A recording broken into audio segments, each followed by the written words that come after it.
wonders, Amber's someone who thinks for herself. On the day I first joined the Knights, she cleaned my dormitory and gave me a tour of the headquarters. And she's helped me with a myriad of other things in the time since. Now, everyone looks at me like the older sibling who needs the younger sibling to do everything for them. For this, she must pay. The acting Grandmaster's family and mine are sworn enemies.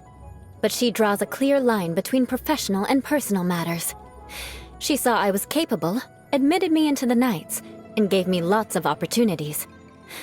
So, when the time comes for vengeance, I'll afford her a reasonably soft landing. She's so annoying. She must have read thousands of books. Could even be tens of thousands. Meaning, she can effortlessly recall any number of vile tales about the Lawrence clan's corruption off the top of her head. Accurate down to the exact date. Logically speaking, she'd be the perfect person to talk to about someone I'd like to track down, but swallowing my pride would be too great a challenge. Everyone loves her. What's her secret? Maybe I could learn a thing or two from her. Or maybe not. I can't imagine a shining idol would want anything to do with a descendant of a depraved dynasty. The Grandmaster. He doesn't like to beat around the bush and has no care for rumors or trivial matters. A good guy, I guess. I sparred with him once, which ended in a tie, but his relaxed expression and leisurely attitude clearly indicated that he had been holding back the whole time. Such indignity. I will not let it go. I heard that bard sing a few songs about the Lawrence clan. They were light-hearted and funny stories that mocked the clan in a way I'd never heard anyone else do. Even I couldn't help but burst out laughing. And for this, he must pay. Free from social mores and other people's opinions, and no family obligations. Must be an easy life.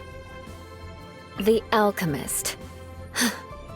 She once gave me a piece of equipment and told me it would help me infiltrate an Abyss Order camp undetected. In reality, it caused a huge explosion that completely blew my cover, and before I knew it, I was being accosted by 13 Mita-churls. Afterwards, I marched straight back there, intending to make her pay for what she had done. But when I saw how panicked and sheepish she looked, and watched her post her results on the wall with the word fail, I couldn't bring myself to go through with it. After all, I didn't get hurt, just a little disheveled, and a little humiliated. I don't get along with some of the Knights, and he doesn't think much of them in general, so you'd think that would make us allies. But the way he always acts so aloof. He's even worse than acting Grandmaster Jean. I want nothing to do with him. Diona? She's a miracle worker when it comes to making cocktails, and to my surprise, we get along really well. She infiltrated a tavern with the hopes of tearing down the wine industry, while I infiltrated the Knights to exact my revenge on them. A kindred spirit, it seems. This one's a long story. We ended up saving her life once when we were tracking down a batch of dangerous cargo that belonged to the Abyss Order.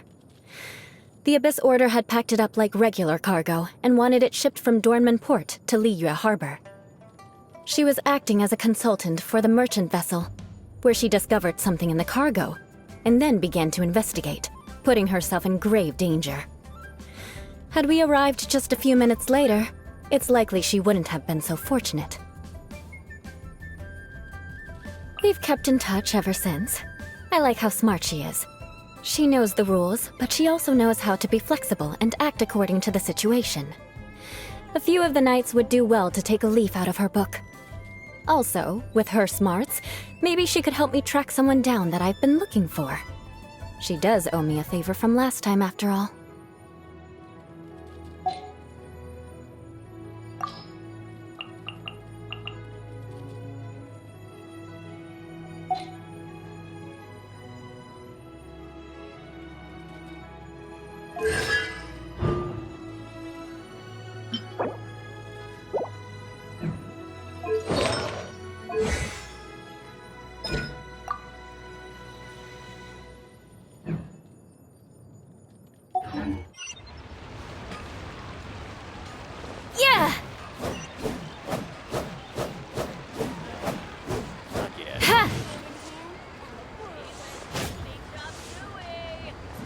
not being honest. That's just plain stupid.